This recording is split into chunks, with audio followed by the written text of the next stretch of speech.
अस्सलाम वालेकुम। उम्मीद करती हूँ कि सब लोग खैरियत से होंगे। आज मैं आपको करंट इमिग्रेशन जो प्रोसेस है उसका ओवरव्यू दूंगी फ्रॉम स्क्रैच। सबसे पहले आपने आइल्ट्स करना है और आइल्ट्स के लिए आपको CLB 9 जो 8777 लिसनिंग, रीडिंग, राइटिंग, स्पीकिंग में आपको 3 में 7 बैंड और 1 में 8 बैंड की रिक्वायरमेंट है। इससे आपको 50 से 60 पॉइंट एडिशनल मिल जाते हैं लैंग्वेज बूस्ट करने से। और अगर आपके स्कोर वैसे ही 460 प्लस हैं तो आप CLB 9 के बगैर भी इमिग्रेशन प्रोसेस को कंटिन्यू कर सकते हैं।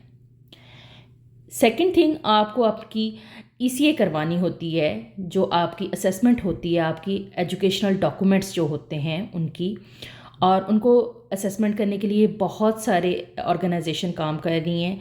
वेस्ट उनमें से एक है जिनसे मैंने अपनी एजुकेशनल जो मेरी नेटिव कंट्री की एजुकेशन थी उसकी असेसमेंट मैंने वहाँ से करवाई थी कि मुझे पता चलता है कि वो मेरी कैनेडियन डिग्री की कहाँ पे उसके इक्वल है, कि मेरे ग्रेड्स कहाँ पे हैं। और इस सब के बाद जब ये दोनों चीज़ें आपकी कंप्लीट हो जाएं, आइल्ट्स भी हो जाए और आपका ECA भी हो जाए, असेसमेंट भी हो जाए, उसके बाद आपने ई प्रोफाइल बनानी है जो वेबसाइट CIC पर बनानी होती है।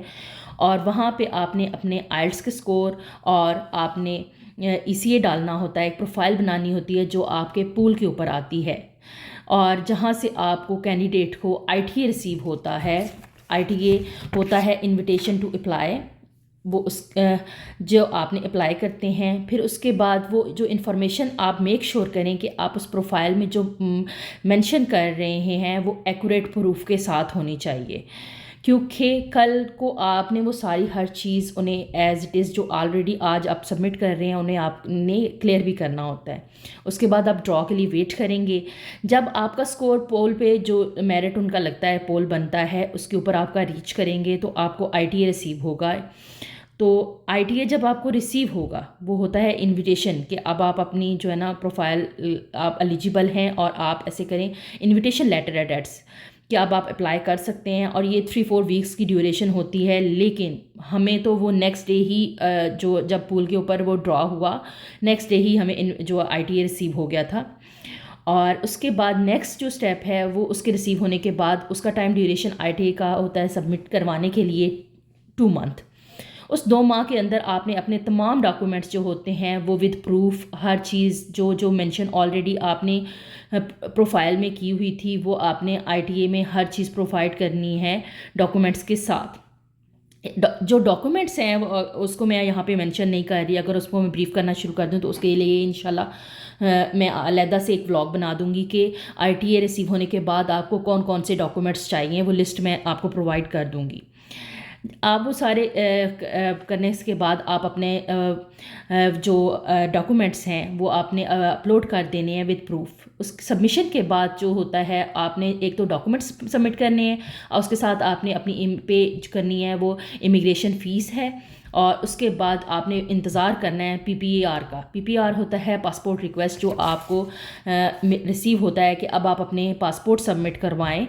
और जब वो PPAR आपको रिसीव हो जाता है आफ्टर दिस, मतलब ये 2 मंथ का ड्यूरेशन हुआ, उसके बाद प्रोसेसिंग स्टार्ट हो जाएगी। उसके बाद आपको जब PPAR रिसीव्ड होगा उसके बाद आप पासपोर्ट सबमिट करवाएंगे तो उसके कुछ ही दिन के बाद, विद इन डेज़ का ये प्रोसेस है, आपका वीज़ा आपको स्टैम्प होके मिल जाता है। और विद COPR होता है कन्फर्मेशन ऑफ परमानेंट रेजिडेंसी। वो सारी चीज़ें आपको रिसीव हो जाती हैं। COPR की 2 कॉपीज़ होती हैं, एक आप ट्रैवलिंग में यूज़ करते हैं, सेकंड आपको यहाँ आके कनाडा में एक सबमिट करवानी होती है।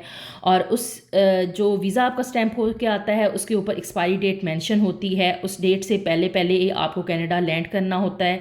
आफ्टर लैंडिंग आपने COPR के साथ कनाडा पहुंचते ही आपने अपने PR कार्ड के लिए अप्लाई कर देना है, जो वो बताते 3 मंथ्स का टाइम ड्यूरेशन है, लेकिन विद इन अ डेज़ ही आपको PR कार्ड रिसीव हो जाता है। और इसके मुझे उम्मीद है कि आज का जो व्लॉग है वो आपके लिए काफ़ी इन्फॉर्मेटिव होगा, आपको काफ़ी इन्फॉर्मेशन मिली होगी। मज़ीद मालूमात के लिए मेरे चैनल के साथ जुड़े रहें। मोहम्मद उस्मान जंजुआ को सब्सक्राइब करें और बेल आइकन को प्रेस करना मत भूलिए, ताकि मेरी फ्यूचर में आने वाली इन्फॉर्मेटिव वीडियो आप तक टाइम से टाइम मिलती रहे, आपको आपकी रसाई में हो। और अपनी दुआओं में याद रखिएगा।